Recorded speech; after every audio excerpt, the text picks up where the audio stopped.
Bismillahirrahmanirrahim. Assalamualaikum warahmatullahi wabarakatuh. Alhamdulillahirrahmanirrahim. Allahumma sholli wa sallim ala sayyidina Muhammad. Masya Allah, ayah bunda, bapak ibu, sahabat-sahabat villa semuanya. Alhamdulillah malam ini ketemu lagi di konten ngobrol dengan Bu Isa. Sebelum Bu Isa baca pertanyaan-pertanyaan, Bu Isa mau cerita begini. Ya, biasanya para istri itu kesel sama suaminya apa? Pada saat baru pulang kerja. Ya, apanya sih? Nah, pertama, pada saat laki-laki pulang kerja, ya, ini sebelum pandemi atau mungkin yang sudah pandemi yang kerjanya sudah mulai di kantor kembali, ya. Apa sih? Kalau baru datang, ini mungkin waktu part 1 juga Ibu Isa udah pernah sampaikan, tapi Ibu Isa mau sampaikan lagi ya. Baru datang 10 menit pertama, ya, muka laki-laki itu rata. Gitu. Ya. Nah, padahal istrinya udah menyambut dengan senang hati, ya. Assalamualaikum. Waalaikumsalam. Ayah udah datang gitu ya. Abi udah datang, alhamdulillah. Terus tapi mukanya masih begini. Nah, ya, 10 menit. Lama loh itu 10 menit ya. Nah, ya. Kenapa begitu? Karena hormon testosteron pada laki-laki membuat otot wajah laki-laki ini ya membuatnya rata gitu. Nggak bisa kayak kita perempuan yang ha gitu kan, para perempuannya. Ayo, misalnya gitu ya. Laki-laki nggak bisa gitu. 10 menit pertama, apapun wataknya. Ya, karena dia rata. Ya, ininya tuh nggak lentur. Oke? Nah, kemudian tersinilah kadang-kadang istri merasa, kok dia nggak senyum ya, padahal aku kan senyum sama dia gitu. Kok dia nggak bales sih gitu. Ya, nah ini yang harus difahami. Ya, dulu Ibu Isa juga begitu karena nggak tahu kalau laki-laki mukanya rata. Jadi ayah Toto datang, mukanya rata, Bu Isa sangka dia nggak suka pulang ke rumah. Padahal suka banget. Ya, jadi laki-laki senang lihat istrinya yang mungkin kasih semurat-semurat merah dikit, ada lipstiknya dikit, dan itu senang banget dan dia bahagia banget, ya. Atau bahkan mungkin bergairah, cuman mukanya rata. Ini harus paham, ya.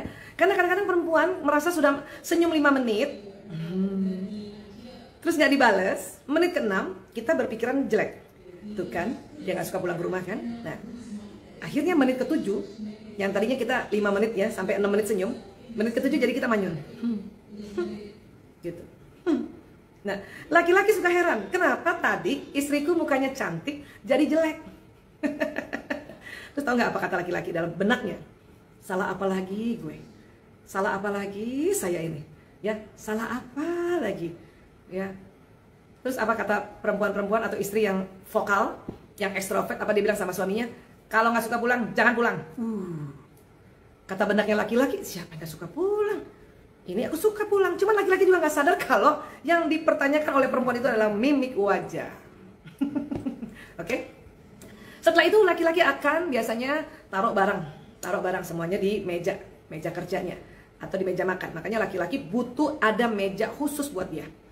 Silakan mau meja sendiri atau kalau ayah Toto dulu ya waktu di rumah-rumah sebelumnya itu mejanya khusus. Sekarang dia cuman di meja makannya, di mana tempat dia duduk makan, di situ juga dia taruh barang-barang dan tidak suka ditanya macam-macam.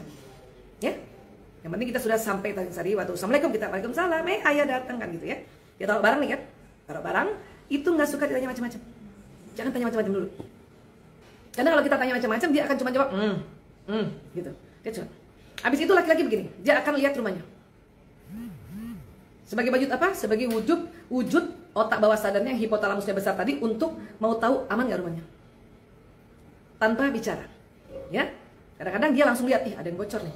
Dalam benaknya adalah besok aku harus betulin. Ya. Dan laki-laki nggak ngomong. Dan di sini kadang-kadang perempuan ajak bicara pada saat laki-laki meletakkan barang-barang di mejanya dan kemudian laki-laki nggak bisa jawab, ya. Akhirnya perempuan kecewa lagi. Udah berapa kali kecewa. Oke. Terus duduklah dia di kursi, lihat TV. Ya, ini kebiasaannya ya, atau mungkin lihat gadgetnya, biasanya lihat TV. Ya. Duduk. Kemudian lihat TV. Ya. Di atas 10 menit lihat TV, otaknya, korpus kolosumnya yang tipis, dia konsentrasi dan pendengarannya menurun. Istrinya tanya dong, "Ayah tadi di kantor gimana?" Ya. Nah, gitu kan. Nah, baru dia, "Apa sih?" Kita menganggap bahwa ini laki-laki kok gitu banget ya. Pulang kantor cuman duduk-duduk nonton TV, nggak bantuin istrinya, padahal istrinya udah setengah mati ya, kerja dari pagi sampai sore ya di rumah, kemudian ngurus anak, ini lagi masak, anaknya nangis, si bapaknya nonton. Sering gitu kan? Nah, ini lagi ada kekeliruan. Kenapa? Laki-laki sebetulnya karena penat, capek, karena baru pulang, Walaupun mungkin di kantornya, di kerjanya mungkin ya cuman apa gitu ya. Tapi laki-laki sampai rumah itu dia selalu ingin duduk dulu.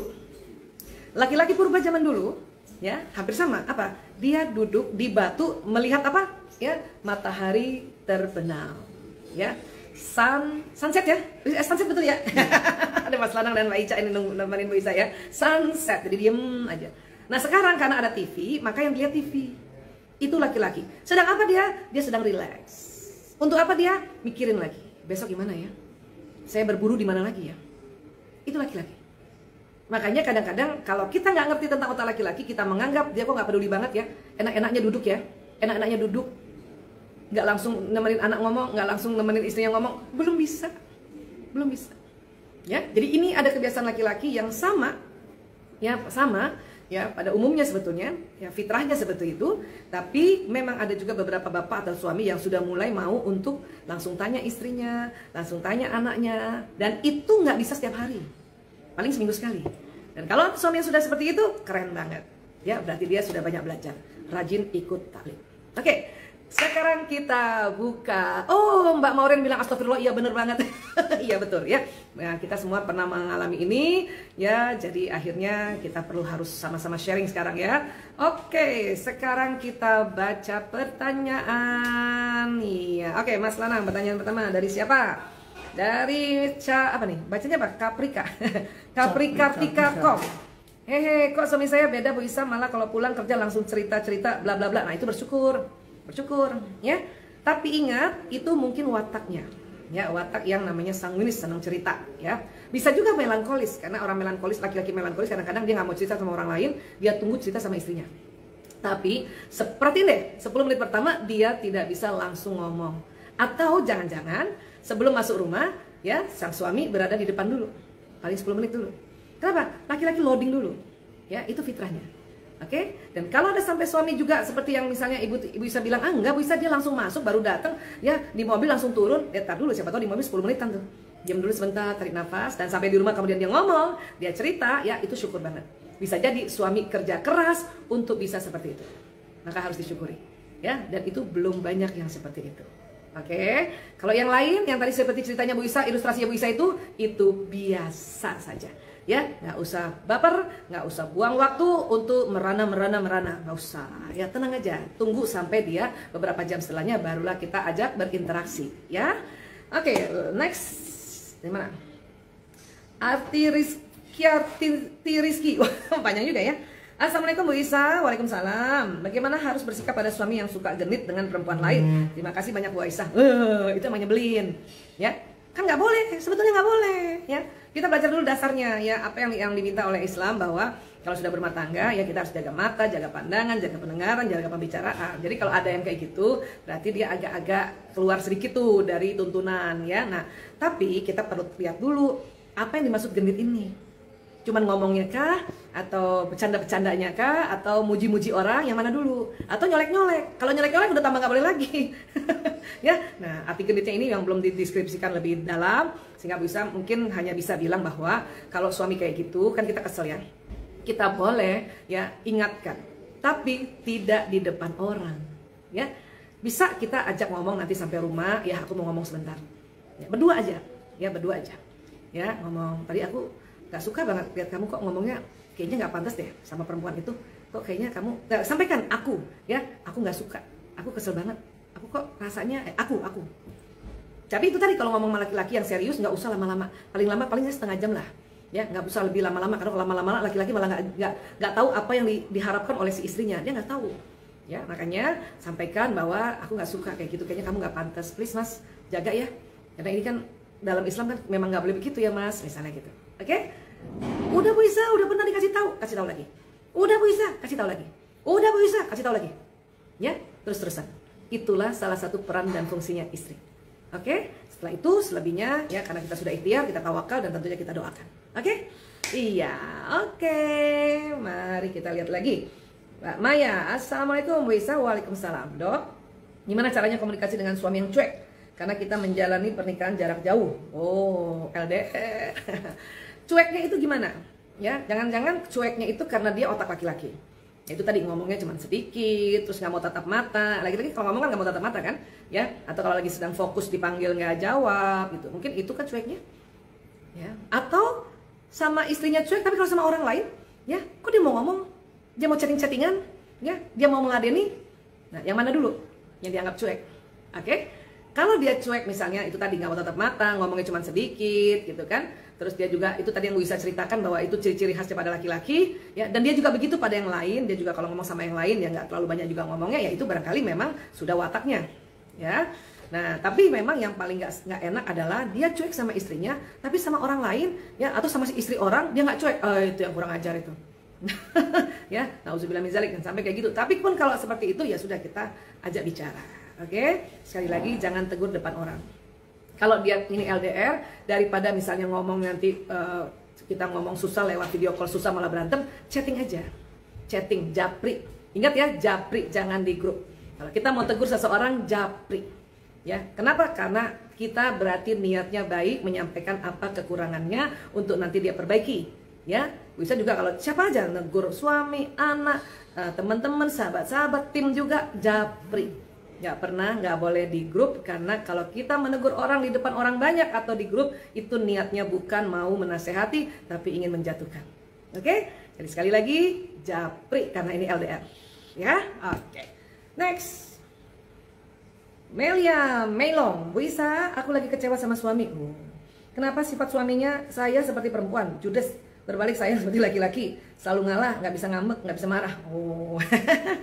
Kan mungkin ya si istri nih karena ekstrovert, dapat suami kan introvert. Kan begitu kan pasangannya kan, soalnya kan ekstrovert dapat introvert, introvert dapat ekstrovert. Nah, bisa jadi suaminya ini wataknya yang introvert, yang betul-betul orang melankolis, ya. Melankolis itu karena selalu mau rapi, selalu mau detail, perasa, peka, jadi seolah-olah kayak perempuan. Seolah-olah karena ngambekan. Ya, nah sekarang coba perhatikan dia punya bahasa kasihnya apa. Mungkin bahasa kasihnya adalah ya waktu yang bersama, karena orang melankolis kan gitu. Dia kepengen selalu ditemani istrinya, walaupun istrinya ada di samping, walaupun dia ngomel yang gitu, ya udah kita diem aja, kita baca istighfar, terus baca salawat dalam hati kita, ya, atau dalam benak kita, dalam kalbu kita, dan ya memohon pada Allah, ya Allah, saya maafkan suamiku ya Allah, fulan bin fulan ini ya Allah, ampuni dia ya Allah, dia bawel banget ya Allah, padahal saya udah sabar, saya udah nggak ngambekan, dia begini. Lakukan seperti itu. Ya, kenapa? Karena pada saat kita berdialog pada Allah, ya, kita memaafkan dan kemudian memohonkan ampun, itu insya Allah Allah akan turun, ya, akan turun barokahnya, akan turun hidayahnya, akan turun juga rahmatnya pada sang suami, ya. Jadi kalau bisa lihat ini karena watak, ya, karena watak. Oke, nah karena watak laki-laki yang melankolis itu karena mau detil, ya, mau detil, mau rapi, dan dia juga orang yang apa ya, istilahnya ya, terlalu serius. Ya, laki-laki yang introvert atau yang melankolis terlalu serius. Ya, nah seperti itu. Tapi sekali lagi karena ini jodoh, karena ini soulmate, asal tidak kena KDRT dipukul, sudah bertahanlah. Ya, terus banyak belajar. Insya Allah dengan banyak belajar tambah bijaksana. Oke? Oke. Next. Kurnia Widyati Putri, Bu Aisyah, apakah benar di umur 40-an laki-laki mengalami puber sehingga ingin dimanja terus? Puber itu kan istilah saja ya, istilah orang-orang ya.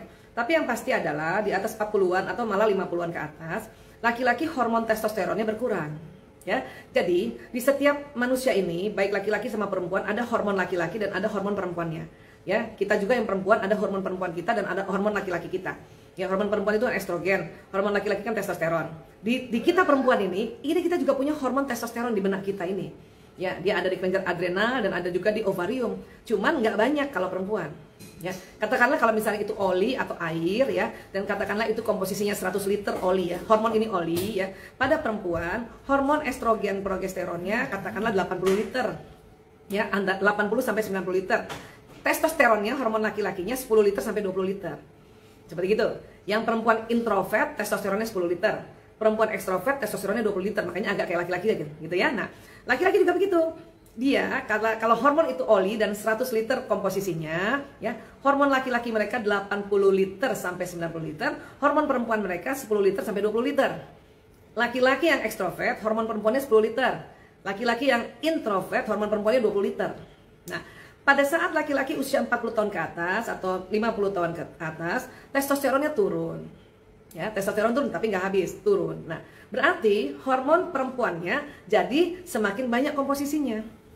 Yang harusnya hormon laki-lakinya 80 liter mulai turun menjadi 70 liter atau 60 liter. Maka hormon perempuan kan naik kan? Ya. Nah, karena naik itulah maka laki-laki di atas 40 sudah mulai punya perasaan yang lebih tenang sebetulnya, lebih kepengen disayang, lebih kepengen dimanja, lebih kepengen diperhatikan, ya, lebih kepengen dipeluk. Kalau apalagi kalau dia bahasa kasihnya sentuhan fisik, lebih kepengen ditemenin, lebih kepengen didengerin apa yang dia omongin, ya. Kenapa? Karena disitulah laki-laki karena testosteronnya sudah mulai turun, agresivitasnya menurun, ya. Tapi dia selalu ingin mengajari kita atau selalu ingin ngasih nasihat, selalu ingin ngasih arahan. Jadi tolong difahami, ya. Puber pada kedua itu ada istilah saja itu, istilah saja. Tapi kalau dari sisi neurohormonal, ya, itu terjadi yang seperti yang tadi bisa jelaskan, ya. Oke, jadi pahami aja itu dan mulai ikuti saja. Mulai tuh, ya kadang-kadang kan jadinya kalau dulu waktu hormon testosteronnya banyak kan pakai baju apa aja biasa kan. Nah sekarang udah 40 tahun ke atas atau 50 tahun ke atas pengen pakai yang cakep, yang ganteng gitu kan. Yang tadinya nggak mau pakai minyak wangi jadi pakai minyak wangi. Kan makanya kan mereka kayak perempuan gitu kan. Estrogen progesteronnya agak banyak ya. Jadi pahami aja. Pahami aja dan tambah sayang sama dia dan tidak dijauhi karena semakin dijauhi makin nanti ada hal-hal yang berbahaya. Oke, lagi. Mbak Edwina Pertiwi, Assalamualaikum Bu Aisyah. Waalaikumsalam. Saya belum menikah, jadi saya tanya secara umum saja ya, kenapa laki-laki selalu ingin diperlakukan seperti raja dimanapun dia berada? Alasannya kenapa ya? Oh iya, laki-laki kan punya hipotalamus. Kalau Mbak Edwina sering dengar seminarnya Bu Aisyah, ya, otak laki-laki dan perempuan ada hipotalamus kan di bagian tengah sini, dalam sini bentuknya segitiga. Nah, hipotalamus laki-laki lebih lebar. Selebar apa? 2,5 kali lebih lebar dari perempuan. Nah, fungsi hipotalamus salah satunya adalah menjaga keamanan. Jadi laki-laki itu menjaga keamanannya lebih jago dari perempuan. Makanya laki-laki itu melindungi perempuan. Ar-rijalu qawwamuna 'alan nisa, laki-laki itu pelindung bagi perempuan. Nah, karena sebagai pelindung, dia pencari nafkah secara bawah sadarnya ini ya, menjemput nafkah untuk keluarganya, maka dia harus dibagikan raja. Ya. Maksudnya raja itu tadi, waktu baru datang, laki-laki kan capek nih dari luar. Walaupun gak tahu nih, barangkali juga kerjaannya di kantor juga biasa-biasa aja. Tapi laki-laki sampai rumah tuh capek, ya. Dan dia seperti maunya nggak bisa ngerjain apa-apa, duduk manis, ya, nonton TV, kemudian kita ambilin minum, ambilin apa makanan, ya, itu yang nampaknya seperti raja, ya. Tapi karena kita menghargai hipotalamusnya yang lebar tadi sebagai penjaga diri kita sebagai istri, penjaga anak-anaknya, ya, menjaga keamanan rumah, menjaga keamanan ekonomi, menjaga keamanan kesehatan, maka dia tuh capek. Walaupun kerjanya mungkin nggak berat, lebih berat mungkin istrinya. Ya, maka sampai di rumah biarkan ya dia jadi raja. Nggak apa-apa, ya. Yang penting kan dia nggak rajanya tidak zolim, tidak lalim gitu ya. Rajanya tapi yang alim, yang penuh ilmu. Nah, itu beda lagi tuh. Jadi kalau laki-laki sebagai raja tapi dia juga tahu bahwa raja bukan hanya merintah tapi raja juga melayani. Nah, itu baru keren. Ya, Mbak Edwina doa dapat suami yang kayak raja tapi raja yang melayani. Oke? Oke. Next. Siapa nih? Agusna bundanya oh, gimana nih bacanya ya? Flashback dulu waktu masih sama-sama kerja, malah saya yang begitu dok, ekspresi wajah rata dan malas bersuara, sedangkan suami yang wajahnya berekspresi dan keluar suara. Nah, ini watak ini. Bisa jadi ya istrinya yang pemikir tadi, yang introvert, yang nggak banyak ngomong. Suami yang wataknya ekstrovert, yang spontan, yang dia seneng, ya, dia bisa mengekspresikan, itu watak. Itu watak. Tapi tidak bisa juga setiap hari. Percaya deh, ya.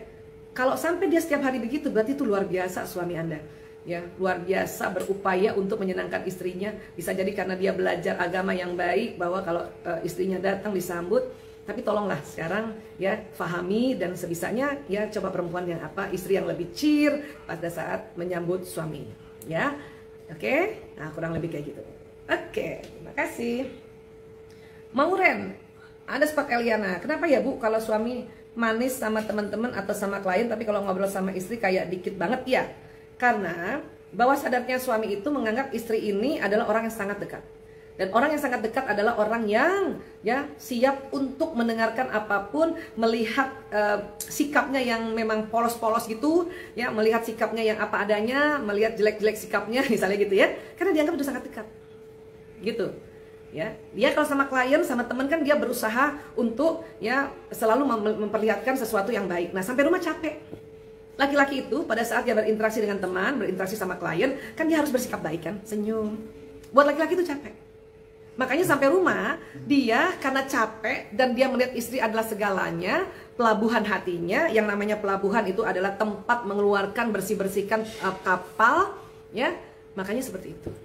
Ya, coba terimalah, memang kita salah satu ya fungsi kita sebagai istri adalah pelabuhan hatinya suami. Jadi suami sama kita pasti dia dia nggak susah-susah lagi untuk senyum seperti sama kliennya, makanya kita harus terima. Tapi sekali lagi, kalau ada suami ya dia berusaha juga sama istrinya baik, itu berarti suami itu ya banyak belajar tentang sikapnya Rasulullah kepada istrinya. Itu keren banget ya. Tapi pada umumnya yang belum pernah belajar atau laki-laki yang jarang belajar bagaimana sikap Rasulullah tentang istri, maka seperti itu yang tadi Bu Isa ceritakan. Oke? Next. Oh, siapa nih? Pak Usman Sulaiman. Assalamualaikum Bu Isa, mau tanya, saya kalau marah sama istri suka langsung diem, itu kenapa ya? Nah, laki-laki itu karena ya otaknya kan ini, jadi gini, otak manusia itu kan ada belahan kiri dan kanan. Ini kebalik gak ya? Ini Bu Isa nih pegang kanan nih, di situ jadinya kiri ya. Ya, karena mirror ya. Nah, ini kiri. Ya, nah, semua manusia kan ada belahan kanan, belahan kiri. Otak emosi ada di tengah, di dalam otak. Nah, pada laki-laki ya, kalau dia marah, otak kanannya yang terganggu, kirinya tidak. Apa sih otak kiri? Otak analisa. Otak analisa. Otak memikirkan, otak mempertimbangkan. Sehingga pada laki-laki, pada saat dia marah sama sama istrinya atau marah sama anaknya, kanannya terganggu. Kreativitasnya sudah terganggu, tapi analisanya belum terganggu, sehingga laki-laki masih mikir, kasihan janganlah kita marah, janganlah kita bentak-bentak. Nah, akhirnya dia diam. Sambil kerjain pekerjaan yang bisa dia kerjakan, karena otak kiri itu otak analisa, otak bahasa ya, otak hitung-hitungan. Memang otak bahasa di kiri, tapi kan laki-laki ngomongnya sedikit, 7.000. Ya, mungkin sudah habis di kantor. Waktu marah sudah malam hari. Makanya udah gak bisa ngomong lagi walaupun kirinya tidak terganggu. Ya, otak berhitung, ya otak mendalam, otak detail itu kiri pada laki-laki. Makanya laki-laki pada saat marah, kesel, dia berpikir, menganalisa, ngapain sih saya. Tapi kalau ada laki-laki sampai membentak atau memukul, mejanya kali dipukul atau apa kayak dipukul, berarti itu sudah marah banget. Ya, jadi pada umumnya laki-laki Allah desain otaknya kalau dia marah, sedih, apa dia diam saja. Ya, kenapa? Karena otaknya tidak terganggu. Perempuan ya, yang terganggu otak kiri kanannya semuanya, otak analisa dan otak kreativitas terganggu. Ya, jadi terkadang nggak bisa ngapa-ngapain dan kelihatan ekspresinya kalau dia marah, dia sedih dan sebagainya.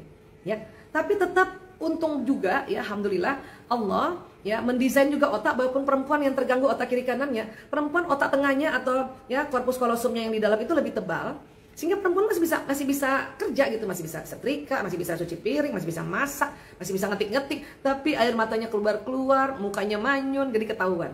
Atau merepet, ya kenapa? Karena hari itu belum keluar 20.000 kata, jadi dia merepet, itu perempuan. Tapi sekali lagi kalau ada perempuan bisa mengendalikan, dia nggak merepet, dia pakai teknik manajemen emosinya, banyak istighfar, banyak salawat, dan dia tenang-tenang aja. Nah itu barulah perempuan yang bertakwa, dan itu keren banget ya. Oke. Next, siapa nih? Siti Julaiha, ya betul ya. Bu, kalau udah pernah selingkuh boleh dikasih kesempatan kedua nggak? Kalau diminta maaf kasih dong. Ya, kalau minta maaf. Pertanyaan cuma itu kan, boleh apa enggak? Kalau udah minta maaf boleh dong, kasih dong. Ya, karena bisa jadi siapapun yang selingkuh ada sesuatu yang tidak terpenuhi kebutuhan emosionalnya.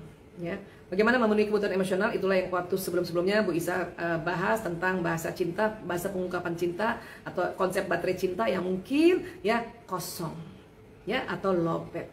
Jadi mulailah, Bismillah untuk mulai lagi kedepannya dengan lebih baik. Oke? Oke. Baik, Mbak Mayarsa, aduh maaf ya kacamatanya Bu Isa udah 2+ nggak kelihatan. Bu Isa, suamiku kalau aku ngambek dan protes sama dia malah didiemin. Jadinya kalau ngambek jadinya percuma sama dia, jadi capek sendiri. Tapi juga nggak pernah dikebucikin kalau istri lagi kesel. Nah, lebih bagus dong ya ngambek, karena laki-laki pikirnya gini, perempuan tuh gimana sih? Saya tanya salah, nggak ditanya salah. Laki-laki mikir, bingung juga laki-laki sama kita. Ya, akhirnya laki-laki daripada nanti dia konflik dan laki-laki pikir nanti ya saya jadi tambah konflik, dan ingat tadi laki-laki kan kalau istrinya ngambek kan dia juga ikut ngambek, marah kan, dan laki-laki kalau marah diam ya sudah, dia diam aja. Ya, diam aja. Dan benar itu, ngapain ngambek? ya capek. Nah, tapi perempuan misalnya marah, sedih, kesel itu lazim, itu wajar ya. Coba segeralah dirilis tanpa harus ngambek. Kenapa? Karena kalau kelamaan juga capek, yang tadi betul dibilang tuh capek ngapain. Dan akhirnya laki-laki bingung maunya apa sih istri saya. Makanya segeralah banyak istighfar, tarik nafas ya. Kalau mau nangis nangis ya, nangis di sajadah ya. Kenapa? Karena air mata, tangisan itu adalah kunci, adalah obat untuk pelipur lara. Ya, karena banyak orang-orang menganggap jangan nangis, nangis saja, buat perempuan nangis saja. Kenapa? Itu akan melepaskan kepenatan. Habis itu baru ngomong sama suami, ya mulai ayah aku mau ngomong sebentar aja, 10 menit. Ya, aku tadi tuh kesel banget sama kamu, ya makanya aku tadi nggak bisa aja ngomong kamu, aku minta maaf ya. Nah itu laki-laki senang tuh, dia ngerti kalau oh tadi istri saya kesel. Ya, boleh sampaikan keselnya kenapa? Sampaikan misalnya, aku kesel sama kamu, tadi aku WA panjang lebar, kamu nggak jawab, jadi aku kesel soal itu. Udah ngomongnya gitu. Oh, jadi suami berpikir akan dia belajar bahwa oh, istri saya akan kesel kalau dia WA nggak langsung dijawab, misalnya gitu. Atau misalnya, ayah, aku kesel banget, aku nggak tahu kenapa ya kesel ya.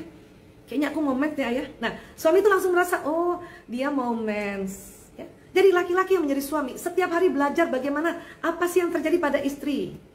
Ya, makanya kalau sang suami atau sang istri banyak ikut taklim, banyak belajar, ikut seminar, perkembangan tentang bagaimana sesungguhnya riset-riset yang terkini, itu jauh lebih gampang dan memudahkan untuk memahami satu sama lain. Jadi setiap hari jangan salah, suami kita semua itu, masing-masing suami itu mempelajari bagaimana istrinya. Dan dia juga kadang-kadang mengambil kesimpulan yang keliru kadang-kadang. Kenapa? Karena tidak ada dasar ya yang bagaimana sesungguhnya. Ya, nah sekali lagi tolong dimaafkan juga bapak-bapak itu ya. Oke, lanjut. Mas Lanang nyariin sama Mbak Ica, kayaknya banyak banget yang nanya gitu ya. Tapi yang karena ini topiknya suami, jadi yang nanya suami yang dijawab ya, yang dibacakan, yang tanya anak nanti ada lagi ya, next lagi ya kita bahas anak ya. Sekarang suami dulu ya. Ya, yang nanya mertua juga nanti aja ya. Karena ini sekarang topiknya suamiku laki-laki banget. Ya. Oke. Jenny Liwidia, Bunda Isa, saya dari keluarga broken home. Sempat ada rasa takut dan trauma sama yang namanya pernikahan. Gimana ya Bun? Cara supaya kita anak broken home bisa siap belajar dan menjalani dunia pernikahan ya. Bu Isa mengerti ya, sedikit mengerti ya, karena Bu Isa bukan broken home, jadi cuma sedikit mengerti ya, sedikit paham. Tentu nggak paham betulan karena Bu Isa nggak pernah merasakan itu, cuman berdasarkan riset dan berdasarkan konseling-konseling yang ada pada Bu Isa ngerti lah ya, sedikit ngerti bahwa anak yang broken home ya, trauma atau ketakutan untuk menikah ya. Nah, tentu ini perlu diterapi atau dirilis ya. Terapinya gimana? Bisa dengan terapi diri sendiri ya, dengan self healing. Bagaimana ya? Coba baca atau lihat keluarga-keluarga yang bahagia ya. Jangan karena sudah broken home, udah takut menikah, kemudian kita baca berita-berita tentang perselingkuhan, berita tentang KDRT, nonton filmnya yang seperti itu, nonton film atau sinetron atau drama yang misalnya si istri yang diinjak-injak suami, itu stop. Itu akan membuat tambah trauma. Ya, jadi gimana ya? Banyak sekali di dunia ini keluarga-keluarga yang baik, keluarga-keluarga yang harmonis. Tapi ingat, yang namanya harmonis itu adalah ya keselarasan, kesepakatan. Jadi memang berbeda. Nah, konflik-konflik yang terjadi pada rumah tangga itu biasanya karena perbedaan. Perbedaan ini disiasati dengan ilmu. Bagaimana belajarnya? Itulah yang selalu bisa bilang bahwa kalau suami istri sudah berumah tangga, ya harus ada kesepakatan untuk berdua senantiasa ikut taklim yang berkesinambungan. Oke, sehingga apa? Sehingga nanti rumah tangganya kan bingung kan? Namanya juga waktu menikah masih muda. Bu Isa masuk menikah umur 23 tahun. Ayah Toto 30 tahun, ya. Walaupun Ayah Toto 30 tahun, tapi kan dia belum pernah berumah tangga. Jadi setiap hari dia belajar terus. Bu Isa juga masih muda banget, belajar terus, ya. Kadang belajar, ya. Kemudian diuji hari itu juga udah belajar, ya. Baca buku, misalnya baca buku tentang pernikahan, diuji hari itu. Kadang nilainya 6 karena lulus ujian pada hari itu. Kadang 100, kadang 10 misalnya tinggi 10 ya misalnya ya.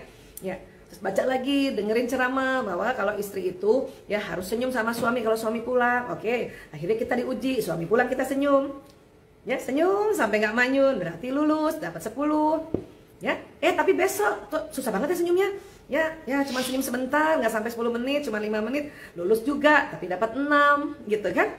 Itu kan rumah tangga, dan rumah tangga itu adalah ya tempatnya belajar. Oke? Ya. Maka Rasulullah SAW bersabda bahwa sempurna agama seseorang bila berumah tangga. Kenapa? Karena banyak yang diurus, anak, suami, rumah tangga, listrik, uang belanja, uang sampah, dan sebagainya. Nah, dengan banyak yang diurus, dengan ilmu yang Allah kasih, maka pahalanya lebih banyak dibanding sejomblo-jombloan. Jomblo beneran maksudnya. Cuma sendiri, kalau cuma sendiri itu agamanya baru separoh. Ya, oke. Oke, siapa nih? Mbak Aulia ya. Dokcan, Dokcan, Masya Allah, tabarakallah. Suami saya kalau sudah kepengen beli suatu barang, dia akan cek spesifikasi barang yang dia mau beli setiap saat dan setiap hari lewat internet sampai lupa semuanya. Ya. Memang ya, belanja itu kecanduan ya. Ternyata bukan hanya pada perempuan, laki-laki juga ada yang kecanduan ya. Apalagi sekarang mudah. Ya, dengan yang belanja di e-commerce ya namanya ya. Toko online, shop online kan lebih mudah ya. Mudah. Bu Isa aja kemarin baru belajar ya bagaimana belanja di shop online, dan karena lebih mudah ya, jadi akhirnya tiap hari juga belanja akhirnya. Yang sebetulnya dulu kalau nggak butuh itu kan, misalnya butuh tapi karena nggak keluar, apalagi pandemi nggak keluar, jadi kan tertunda nggak beli ya. Tapi sekarang dengan gampang. Sebetulnya fasilitas-fasilitas gampang ini yang membuat seseorang yang akhirnya bisa jadi kecanduan, ya bisa jadi kecanduan. Nah sekarang caranya adalah ya, coba nanti kalau bilang sama suami, Mas kalau mau beli sesuatu aku diajak tahu dong. Tapi sambil ketawa ya, aku diajak dong. Kita pilihnya bareng. Supaya apa? Supaya kalau dia milih ini, kita bilang, Mas ini kan udah punya. Kenapa pilih yang ini Mas? Yang ini aja. Kenapa sih kamu ngomong ini? Nah itu diajak diskusi seperti itu supaya suami sadar bahwa oh ini udah ada barangnya. Ya oh ini ada barangnya. Ya, oke. Jadi sekali lagi itu kembali harus komunikasi. Tapi sekali lagi memang fasilitas online shop itu bisa bikin ketergantungan, ya bisa jadi addict dan bisa jadinya suka lupa apa-apa dan akhirnya kebablasan, ya. Jadi dibicarakan lagi ya sayangnya. Iya. Oke. Ini siapa nih? Mana? Coba ya. Duh, ini tulisannya kecil banget sih. Ayo, tulisannya kecil banget. Coba ini ya, di depan ada nggak? Coba yang apa? Yang ada aja dulu, ya. Berarti memang belum takdirnya. Oke. Oh, Mbak Wahyuni Winnie. Bisa kalau laki-laki yang suka selingkuh, apa ada kemungkinan dia bisa setia dengan almarhum istri sebelumnya? Dia pernah selingkuh. Nah sekarang dengan saya pun dia selingkuh juga. Oh. Bicara soal selingkuh ini panjang ya sebetulnya ya. Jadi pembahasannya nggak bisa cuman ngobrol-ngobrol di IG gini ya. Selingkuh ini banyak hal sebetulnya ya. Satu ya kebutuhan emosionalnya tidak terpenuhi ya, satu ya. Kedua, dia ada memori-memori lamanya yang membekas dan menjadi trauma ya, entah waktu inner child kah, atau masa anak-anak ya sampai masa dia balik, atau masa remaja, atau masa di dewasa muda ya, dewasa awal ya. Mungkin ada memori-memori yang saat itu ya mungkin kekecewaan terhadap orang tua dan sekeliling dan sebagainya ya. Nah itu perlu dicari sebetulnya ya. Nah ya itu perlu treatment yang berkesinambungan, dengan catatan si suami minta tolong untuk dipulihkan. Tapi kalau dia tidak menganggap itu satu masalah dan tidak menganggap itu sesuatu yang harus dibetulkan, ini yang agak sulit ya. Sehingga apa? Kalau mungkin tadi Mbak Winnie ya panggil ya, bertanya apakah saya harus bertahan ya. Apakah saya harus bertahan? Coba sholat istikharah ya, karena pernikahan ini tidak bisa hanya ditanya lewat IG live atau ditanya oleh konsultan-konsultan, harus tanya pada Allah langsung. Lakukan sholat istikharah, jangan cuma satu kali, berkali-kali. Kalau perlu 7 hari berturut-turut ya, mohon petunjuk ya Allah, kasih petunjuk padaku ya Allah, apakah saya harus bertahan ya Allah? Apakah ya yang akan jadi kebaikan keduanya kalau kami bertahan? Apakah kebaikan keduanya apabila kami berpisah? Minta petunjuk itu ya. Ada orang bertahan tapi malah nggak ada kebaikan kedua-duanya, anaknya pun jadi kacau. Ada orang ya, dia berpisah malah jadi kebaikan kedua-duanya. Makanya minta petunjuk dari Allah lewat session yang namanya sholat istikharah. Oke ya. Nah, kapan-kapan nanti dilanjutkan konselingnya ya. Iya. Next, Mbak siapa nih? Bacanya gimana? Lia gitu ya. Bisa. Kenapa ya susah membedakan laki-laki yang memang baik ke semua orang tanpa pandang gender dengan laki-laki yang benar-benar suka sama perempuan? Boleh nggak kasih tahu? Di otak laki-laki, otak tengahnya itu adalah otak seks. Maksudnya apa seks? Seks bukan seks tentang hubungan intim ya. Seks itu adalah ya gender. Ya. Dan laki-laki memang lihat perempuan suka. Siapapun, laki-laki itu lihat perempuan suka. Ya, makanya Allah kasih petunjuk untuk jaga pandangan, jaga pendengaran, ya. Apalagi kalau sudah beristri, jaga pergaulan, itu disuruhnya gitu. Tapi memang pada fitrahnya laki-laki ya suka. Makanya Allah katakan dibuat indah di matamu itu tentang perempuan. Kan gitu ya. Nah jadi kalau bisa ditanya apakah laki-laki itu ya senang sama perempuan? Iya banget. Tapi kan dia punya istri. Iya benar. Ya, makanya laki-laki inilah kita doakan supaya Allah senantiasa memberikan petunjuk, Allah senantiasa memberikan ya perlindungan untuk dia menjaga pandangannya, menjaga pendengarannya, menjaga mulutnya, menjaga pertemanannya. Ya. Tapi terkadang mungkin si suami sudah menjaga semuanya, karena kerjanya bercampur, nah perempuannya nih agak-agak gitu deh, ya. Walaupun mungkin perempuannya menganggap gue nggak ada apa-apa, tapi ya nyender-nyender, ya centil-centilan, mungkin dia nggak apa-apa, tapi itu sebetulnya nggak boleh memang. Makanya Islam jauh hari sudah kasih tahu kita harus jaga diri. Memang kita nggak ada perasaan apa-apa, kita anggap dia saudara, kita anggap dia keluarga, kita anggap, tapi nggak boleh. Kenapa? Setan lewat tuh masuk sudah. Tapi bahwa laki-laki sama teman perempuan itu memang ada, hanya memang perlu pengendalian, ya. Jadi sekali lagi, makanya kalau punya suami yang dia bisa mengendalikan semuanya, mengendalikan matanya, terus dia cerita sama si istri, aduh tadi kok lihat perempuan cantik banget, tapi astagfirullahaladzim, saya ingat kamu. Aduh kalau ada suami kayak gitu, ibu jangan marah, ibu langsung bilang, alhamdulillah, masya Allah, tabarakallah, terima kasih abi, jazakallah khairan kasiran. Kenapa? Karena laki-laki juga kepengen ngomong, karena dia pada saat dia lihat perempuan cantik itu karena di otak tengah itu, otak emosi dan otak birahi, hipotalamusnya lebar, maka dia kepengen banget gitu ya, dia pengen salurkan cerita itu gitu. Cuman kalau ada istri, si suami cerita tentang seperti ini dan sudah dimarahin duluan, maka dia akan terpendam gitu. Akhirnya cerita lagi sama orang lain. Ya kalau cerita sama laki-laki, ya cerita sama perempuan, jadi kacau. Atau cerita sama laki-laki, teman laki-laki, teman laki-laki nggak amanah. Apa dia bilang? Udah, ya lo datengin aja perempuan itu, wah cilaka sudah. Makanya sekali lagi, perempuan sebagai pelabuhan kolbunya laki-laki, istri sebagai pelabuhan kolbunya suami, dan pelabuhan salah satu fungsinya adalah tempat untuk bersih-bersih kapal. Ya sudah, dia cerita apa aja kita dengar sambil senyum. Tapi kesel bisa, ya. Ya, itu satu-satunya cara yang bisa kita lakukan agar suami dengan senang hati berlabuh pada pelabuhan hatinya, berlabuh pada pelabuhan kolbunya, tanpa dia takut-takut untuk berlabuh, tanpa dia takut-takut untuk membersihkan kapalnya, ya, dan tanpa takut-takut untuk dia menyatakan apapun perasaannya pada istrinya. Udah terima aja, ya.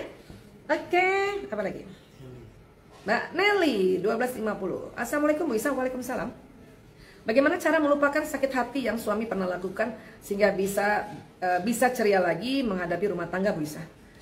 Itu harus ikut training. Ya maaf ya. Jadi gini, Ibu Isa bisa memahami ya, bisa memahami seorang istri kecewa pada saat ada masalah dengan suaminya atau mungkin disakiti atau dikhianati, dan itu bisa difahami. Ya bisa difahami. Ya. Cuman kita disaksikan oleh Allah karena Allah maha menyaksikan perjuangan istri berupaya nggak ya untuk mengobati rasa keselnya ini agar bisa ceria kembali, ya.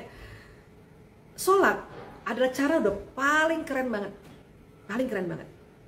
cuman banyak orang meremehkan sholat, ya.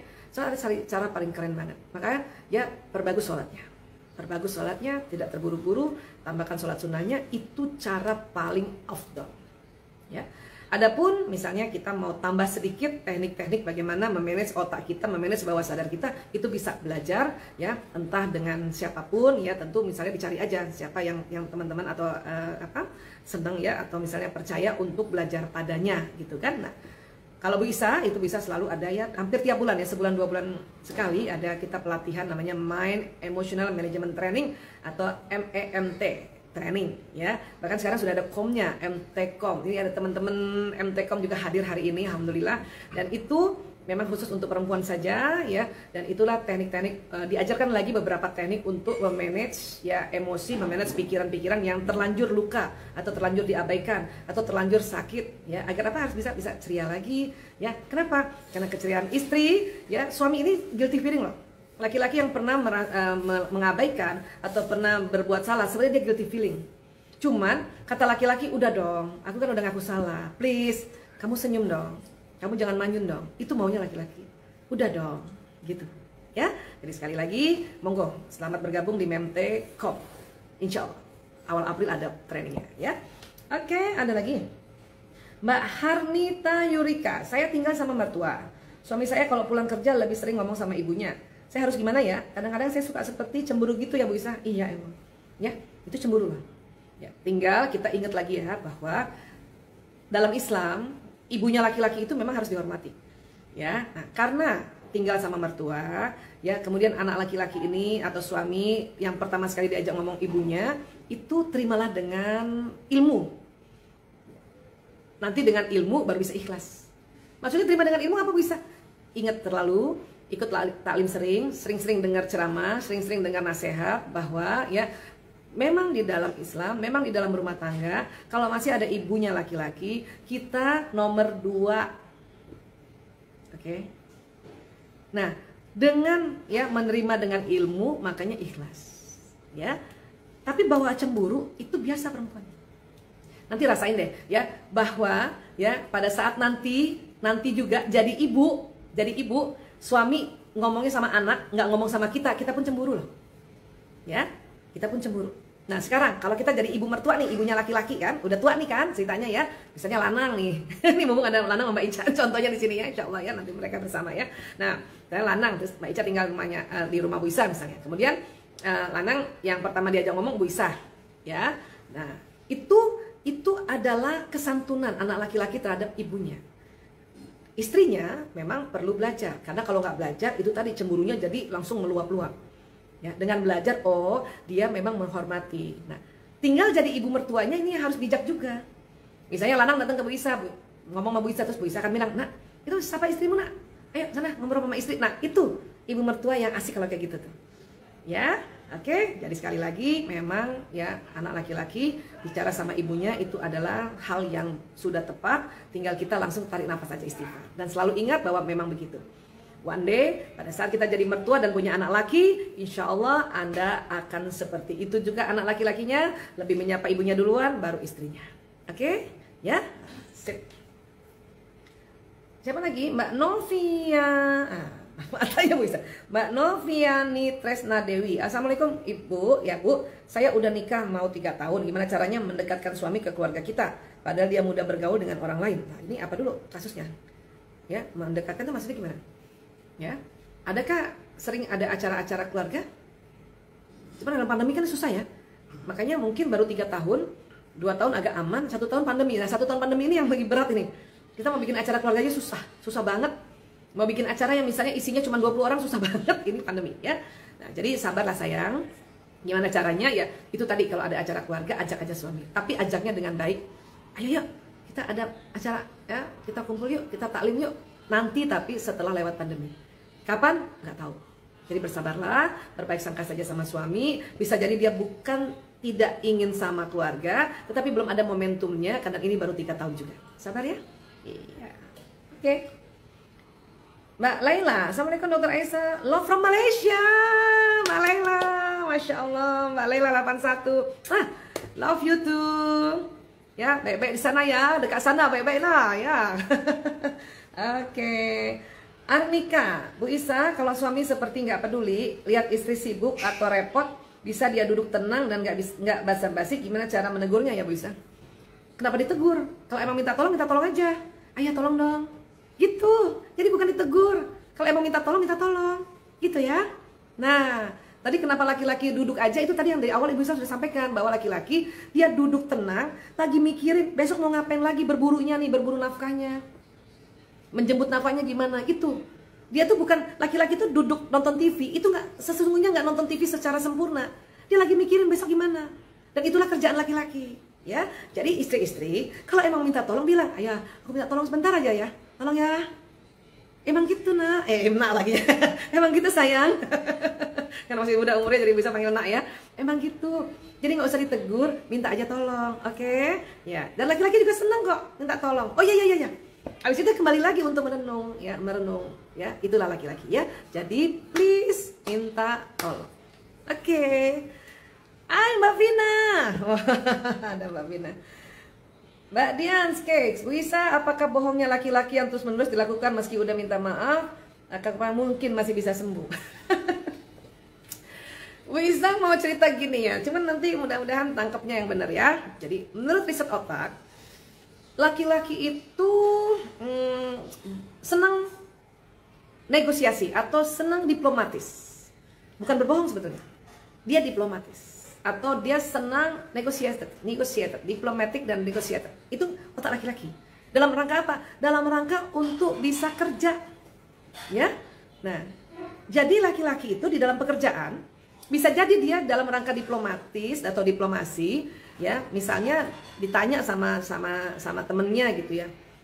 Gue pengen punya ini dong, mau beli cat. Oh, gue ada. Perusahaan gue ada, padahal belum ada cat itu. Cuman si laki-laki ini udah mikir dia temannya ada tukang cat atau perusahaan cat, ya, atau pabrik cat. Maka dia akan linkkan ke situ. Makanya dia bilang ada dulu.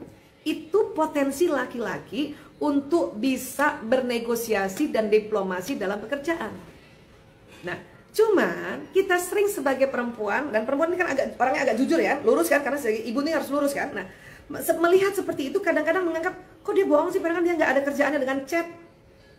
Label bohong mulai dari kecil-kecil tadi yang hanya untuk pekerjaan, itu membuat si istri menganggap, ih pembohong ya suami gue. Oke ya, mulai dari situ. Nah, karena kita melabel pembohong, akhirnya betul-betul jadi berbohong, bukan lagi negosiator atau diplomatis, bukan lagi. Akhirnya kalau ayah di mana? Ya ini lagi di jalan tol. Padahal belum tentu.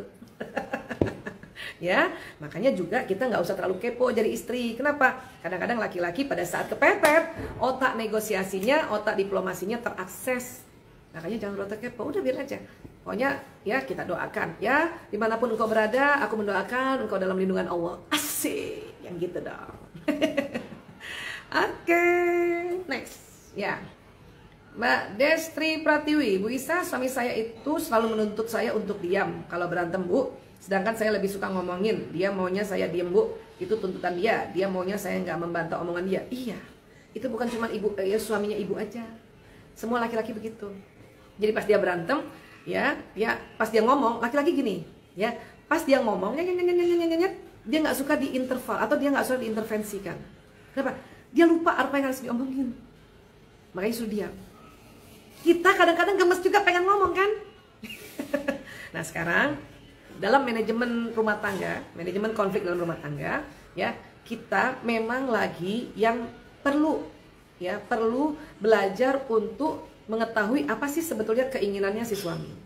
Nah, pada saat ya keinginan ya, boleh nggak kita bilang itu keinginan bukan tuntutan? Karena kalau kita bilang tuntutan dituntut terus loh. Oke? Semuanya itu terjadi atas settingan omongan kita. Oh, dia kepengennya saya diam. Jadi hilangkan istilah tuntutan. Ya, dalam ilmu neuro linguistic program, kata-kata itu mempengaruhi otak. Dan cilakanya mempengaruhi juga orang tersebut. Ya, jadi oh dia kepengennya saya diam. Oke, diam. Ya Allah, jadi dalam sholat nanti doa, ya Allah saya mohon ya Allah kekuatan darimu ya Allah. Apabila suamiku sedang bicara, saya diam. Please, doa seperti itu ya. Bu Isa udah coba kok itu. Dulu juga Bu Isa menganggap perempuan ini karena era keterbukaan, jadi suami ngomong kita juga ikut ngomong. Ternyata bukan begitu. Riset membuktikan oleh Dr. Luan Rizendin. Ini diketawain sama sebelah-sebelah lagi Bu Isa ya. Dr. Luan Rizendin di University California San Francisco, bahwa laki-laki apabila sedang bicara terhadap siapapun, kepada siapapun, tidak suka disela karena nanti dia lupa apa yang dia mau omongin. Jadi kita diam. Sampai kapan? Sampai tunggu dia nggak ngomong. Nah, bisa teman-teman begitu? Ya, belajar ya. Belajar, ujian, belajar, ujian, belajar, ujian. Kadang-kadang hari ini 10 nilainya karena kita berhasil, besok 6, kadang-kadang besok 7, kadang-kadang bisa 8, kadang-kadang besok 5. Itu ya nggak apa-apa. Namanya juga belajar, ujian, belajar, ujian, belajar, ujian, ya. Nggak mungkin 10 terus, nggak mungkin. Apalagi perempuan lagi mau mens pasti dapatnya 5. Ya, berusaha nggak mau ngomong tapi ngomong juga, nilainya 5 gitu. Ya nggak apa-apa, it's okay, nggak apa-apa. Oke, wah ini teman-teman Memtekom ini lagi berkomunikasi nih ya. Ini Mbak Ari mau ikut ngopi sama siapa Mbak? Oke. Umu Tiara, Assalamualaikum Bu Isa. Bagaimana menghadapi suami yang pelit sama nafkah? Pernikahan kami yang kedua, janji sebelum nikah akan mencukupi, tapi ya kebanyakan ngurus anak-anak bawaannya. Saya terbiasa mandiri. Oke, ya. Ya itu kasih tahu suaminya ya. Rasulullah SAW bersabda bahwa ya seorang suami memberikan sedekah pada orang lain dan memberikan sedekah pada keluarganya lebih banyak pahalanya memberikan pada keluarga dibanding orang lain. Itu laki-laki jadi suami jarang tahu, makanya pelit ya, makanya pelit. Nah sekarang karena ini kedua dan yang pertama punya anak-anak, kemudian si suami ya dananya ya sebagian besar buat anak-anaknya, ini lain lagi ya. Kenapa? Karena ini anak-anaknya kan keluarga kan, termasuk keluarga dan dalam hadis tadi kan, berarti dia masih tetap lebih banyak pahalanya karena diberikannya pada anak-anak dari istri pertama, ya kan? Nah kecuali misalnya dia berikan pada orang lain, tetangga-tetangga lah, orang-orang yang nggak dikenal, ya tentu lebih banyak pahalanya kalau diberikan pada keluarga. Tapi kan kali ini anaknya suami kan keluarga dia kan, itu darah dagingnya kan, dan dia harus bertanggung jawab. Nah kalau gitu gimana Bu Isa? Kalau gitu ya doakan suami lebih lapang ya, lebih lapang rezekinya, dan bilang sama Allah ya, suami lebih, ya Allah lapangkan rezeki suamiku, mudahkan rezekinya suamiku, dia berbagi juga pada anak-anaknya, dan dia berbagi juga pada istri dan anaknya yang kedua ini, ya Allah mohon ya Allah ya berikan petunjuk itu pada suami. Itu power loh ngedoain kayak gitu. Ya, sekarang coba doain kayak gitu, karena biar gimana pun kalau kita ngomong pakai verbal nanti jadinya terlalu banyak konflik, maka pakailah dialog jiwa, pakailah dialog doa ini terhadap suami. Ya. Oke. Next, Mbak Vira. Wih, Bunda Isa, kenapa ya makin banyak perempuan-perempuan yang suka nanggepin gangguan suami orang? Yaitu karena situasi sekarang memudahkan. Kenapa memudahkan? Karena itu tadi ya, perangkat telekomunikasinya ini itu memudahkan untuk saling individual ya, itu memudahkan, itu sangat memudahkan. Jadinya ya udah berusaha nih si suami nggak mau ngomong sama orang, tapi karena ada HP atau gadget yang memudahkan antar individual ya, hubungan individual atau hubungan pribadi, itu yang menggelitik orang-orang untuk ya melanjutkan nafsunya itu. Ya, jadi sekali lagi tetap ya teknologi ini membuat seperti itu. Ya, zaman dulu kan kenapa tidak terlalu banyak, karena teknologinya hanya surat-suratan aja. Ya, surat-suratan aja masih aja juga tuh. Ya, ada perempuan lain suratin suami orang, tapi tidak seperti sekarang yang lebih gampang lagi hubungan komunikasi secara pribadinya. Dulu aja pakai surat-suratan masih bisa gitu. Sebelumnya lagi tentu lebih kurang lagi kasus-kasus seperti itu. Kenapa? Karena nggak ada surat, nggak ada telepon, ya. Dan bener-bener kalau mau ketemu seseorang itu harus datang kan, dan harus kelihatan kan, gitu. Jadi makin kesini memang teknologi makin canggih, teknologi makin berkembang. Tapi salah satu dampaknya adalah itu tadi, ada hubungan-hubungan pribadi yang tidak bisa kita kendalikan. Betul-betul hanya bisa dikendalikan dengan apa? Dengan keimanan seseorang bahwa ya memang istri saya nggak lihat, tapi Allah Maha melihat. Nah itu yang senantiasa kita doakan lagi. Ya Allah, mohon ya Allah kepada suamiku, ya Allah berikan kekuatan, ya Allah berikan hidayahnya, ya Allah, bahwa memang saya tidak bisa lihat apa yang dia kerjakan, karena saya bukan istri yang kepo ya Rob, tapi Engkau yang Maha melihat ya Rob. Kasih petunjuk pada dirinya bahwa Engkau Allah yang Maha menyaksikan apa yang dia lakukan. Udah, banyakin doa aja ya Mbak Vira ya. Oke. Next, udah habis ya? Emang jam berapa sekarang? Oh, udah jam 9, ya Allah. Oke, baik, terima kasih. Dan hari ini Bu Isa juga mau terima kasih ya.